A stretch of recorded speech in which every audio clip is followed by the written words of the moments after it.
His eyes never blinked as he set the hut on fire with the children still inside. I was just a boy when I saw it. But even now, grown as I am, I can't forget. No one does, not if you lived in our village back then, when Prince Obinna ruled. They said he was born with evil in him. That the gods had cursed him, but the king, his father, refused to listen. He thought power could fix anything. But no amount of power could hide what the prince really was. Everyone feared him, but no one spoke about it. Not out loud. It was late that night when the prince came to our village. We were celebrating the Folktale festival, the biggest one of the year. The drums were loud, the air thick with the smell of roasting meat, and the fires lit up the night like stars. People were dancing, laughing, children were running around, their feet kicking up dust. It was the happiest we'd been in months. And then the prince arrived. He came unannounced, like he always did. No warning, no messengers, just his horse galloping into the square, the sound of hooves breaking through the music. His guards followed close behind, armed and ready. The music stopped. The drums went silent. Everyone froze. Prince Obinna hated joy. He said it made people forget who was in charge, made them think they were free. He thought festivals were a waste of time. But we only had one festival a year. It was the only time we could forget the hunger, the fear, the way the soldiers would come to our farms and take what little we had. The only time we could pretend we were still a people, not just his playthings. I was helping my mother carry yams to the table when I heard the first scream. It came from the center of the square, where the prince had dismounted. He was standing in front of Kofi, a boy just a little older than me. Kofi had been playing with the other children, chasing each other in circles, laughing, like children do. But when the prince arrived, Kofi hadn't bowed fast enough. Maybe he didn't see him, or maybe he was just too slow. I don't know. But it didn't matter to the prince. Disrespect, the prince said, his voice cutting through the night like a knife. His face was calm, too calm. Disrespect to the crown. Kofi's mother rushed forward, begging, pleading, saying it was a mistake, that her son meant no harm. But Prince Obinna didn't even look at her. He kicked Kofi to the ground, his leather boot landing hard in the boy's stomach. Kofi cried out, gasping for air.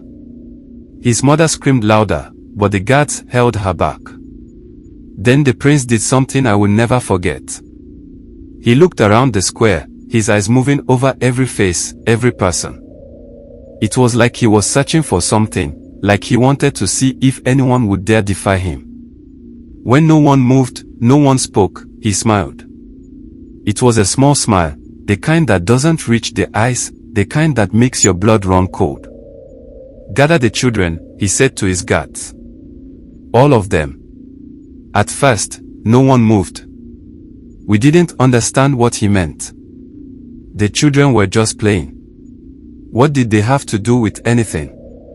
But then the guards started moving through the crowd, grabbing the children, pulling them from their parents, dragging them to the middle of the square. I watched as mothers screamed, fathers stood frozen in fear, not knowing what to do. No one dared fight back. Not against the prince. I never forget the look on my mother's face when they grabbed my younger sister, Amaka. She was only 5.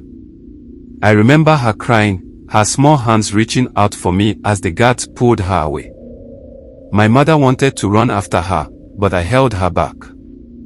I knew what would happen if she did. The guards herded the children, about a dozen of them, into an old hut at the edge of the square. It was one of the oldest huts in the village, made of dried mud and straw. No one had lived in it for years. The children were crying, banging on the door, calling for their parents. But no one could do anything. Prince Obinna stood in front of the hut, his torch in hand. The flames flickered in the wind, casting shadows across his face. He didn't say anything for a long time.